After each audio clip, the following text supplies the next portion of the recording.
Hello, physics people. Let's start this adventure. So, first off, I miss you all deeply.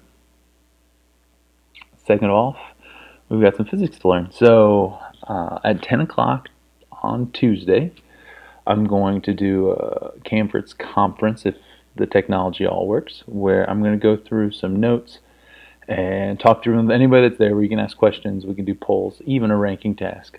If you're not going to be available at that time, that link is going to be posted on the left-hand side of Canvas where it says conferences. It takes about an hour for that to upload. I'm also going to go through some of those slides in this video at the end. So it's going to transition from my face to my computer screen, and when that happens, that's going to be identical or similar to what we go through on the conference on Tuesday morning. We've got a few things to do. The objectives are listed at the top of this page. We're going to review standing waves in tubes and on strings. That's going to take the most of our thinking work. I need you to define the word resonance and think just a little bit how sounds interfere with each other. There's some web links and some videos on this module page, and I'm going to leave you with a couple of book questions. I'm going to give you the odds or the answers in the back of the book so you can check them, but please feel free to ask me any questions. It's going to be hard to turn in book assignments, so here in about, maybe after next class, I'm going to ask you to put together kind of a reflection of the work that you've done so far. Anyhow, I think you're ready to go. We're going to see all that stuff below. One thing I wanted to share while we're together is we're going to talk about something called beat. It feels like I'm going to sing you like a song, maybe a ballad or I Miss You song. That's not really right now. I'm just going to play a note on the guitar. This is an A note. And it turns out the string right underneath it is also an A note. You can't hardly tell the difference. And we use that to tune guitars. When I play the same frequency, you hear very little difference. But I'm going to change one of these notes, so it's just a little bit flat. And listen to what happens. So I'm going to change this note to this note. Now I'm going to play these two notes together. You hear it kind of wobbling.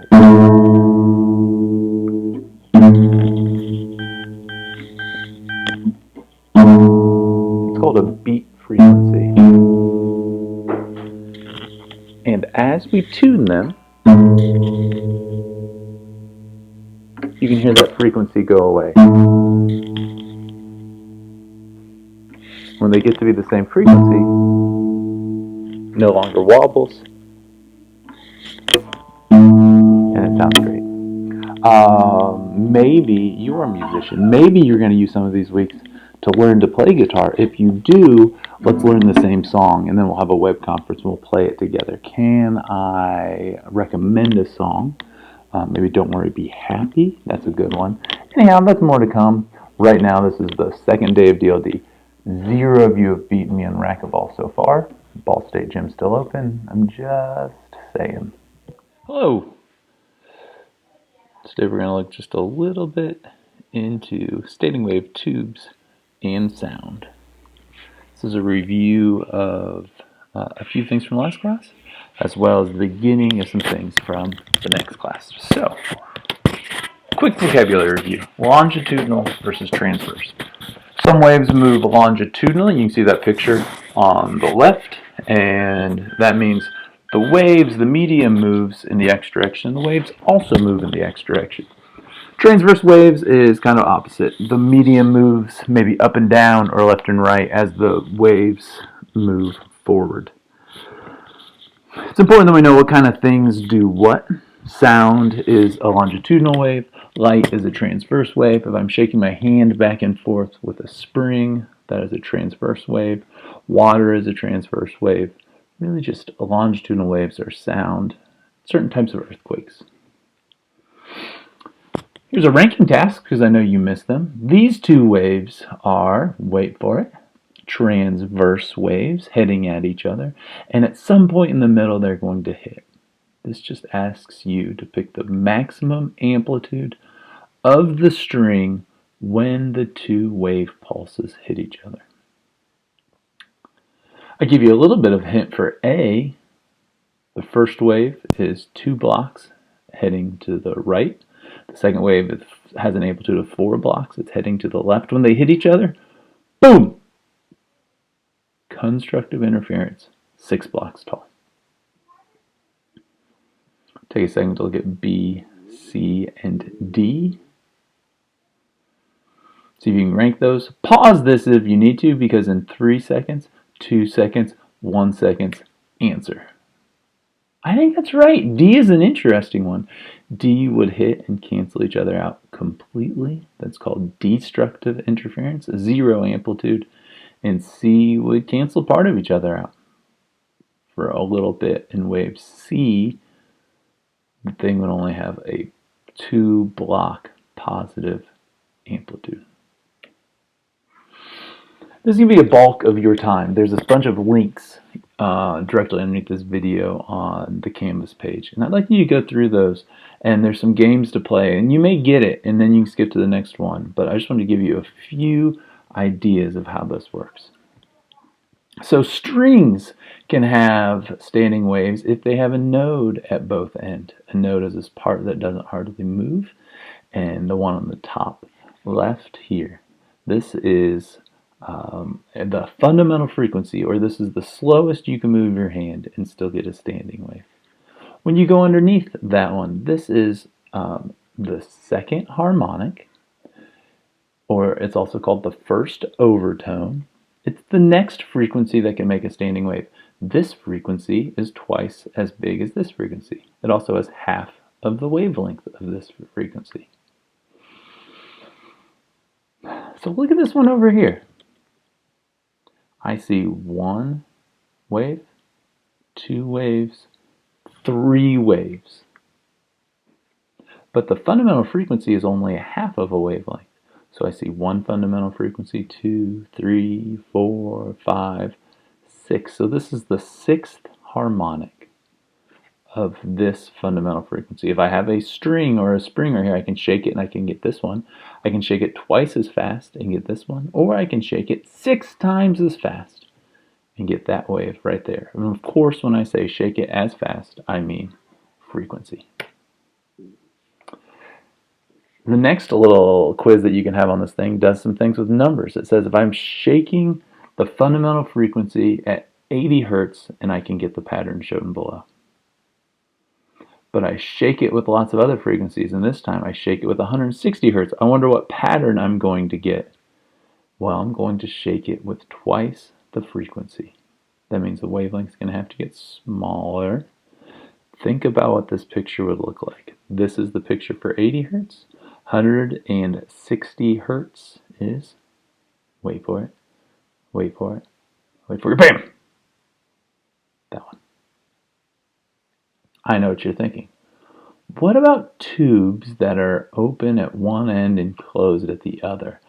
I was thinking about that too. That's what we did in class the other day with the magic pipes that we moved up and down. This is by far the most complicated.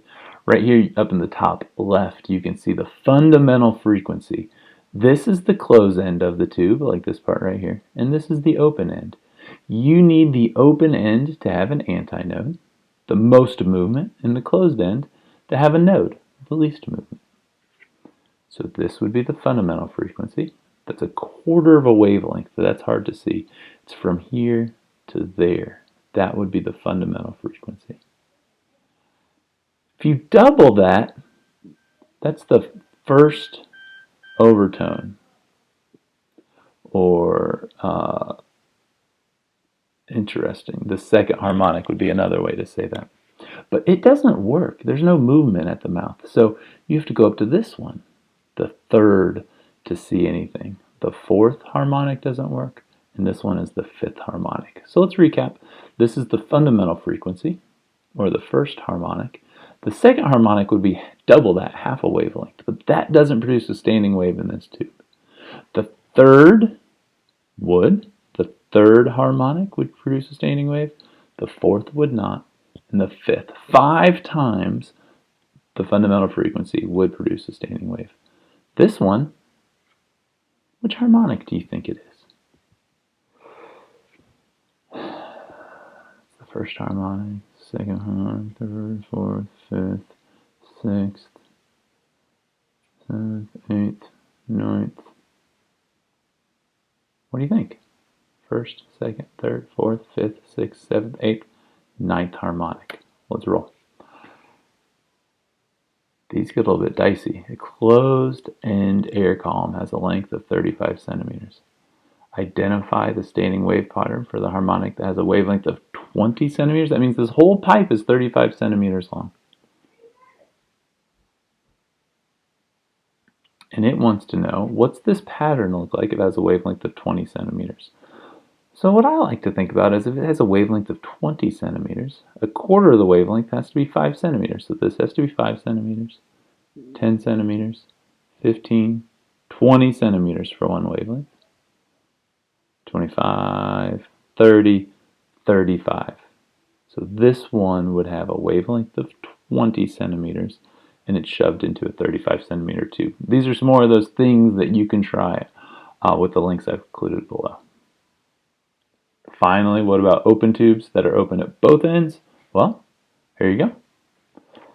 This is the fundamental frequency. There has to be an antinode at both ends to produce a standing wave and a node in the middle. I love it. So when I look at this, I say, well, this is the fundamental frequency. That's half of a wavelength. The second harmonic is a full wavelength. I see one fundamental frequency right there. There's the second fundamental frequency. That's the second harmonic, the third harmonic, the fourth harmonic. I think I'm looking at the fifth harmonic here. It's got an antinode at both ends, so I do believe it would resonate. This tube stuff is hard. I think I'm going to not go through some of these right now because I'm starting to get tired of talking about tubes things. I've got some notes here. 3 times more frequency, so 3 times less wavelength. You can practice these on the site below. Then give me a yell if you have any questions.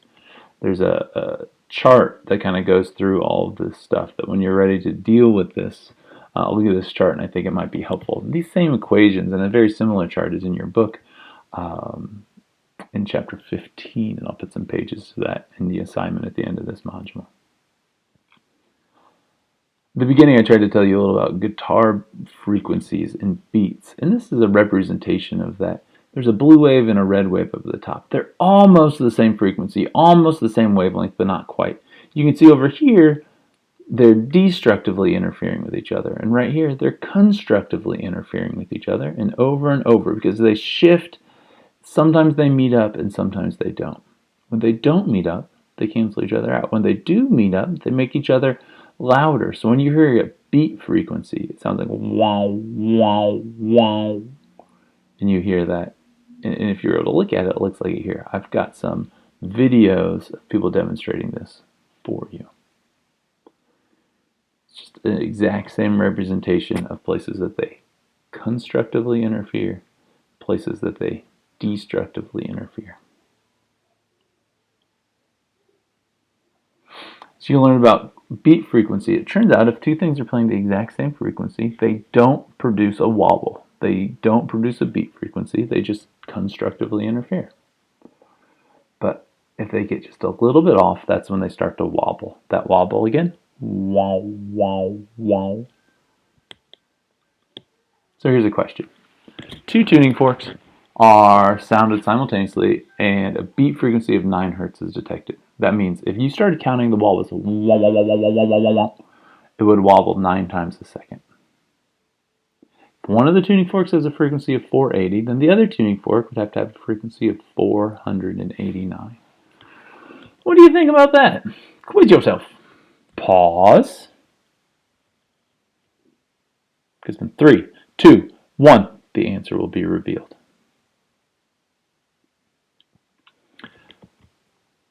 The only thing I haven't talked about is resonance.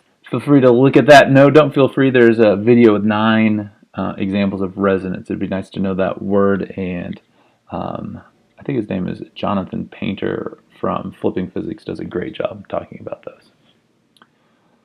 Please let me know what questions you have. Once again, if you want to watch that conference, we'll do that tomorrow, and you can see the replay of that in the conferences tab. There will be a couple of book assignments, book questions assigned to you, and just do those, keep those. I'm going to ask you to make a portfolio or take a picture or do something with those next week, but just get through those. Please let me know what I can do to help you. This is Mr. Bueller signing out. Have a great day.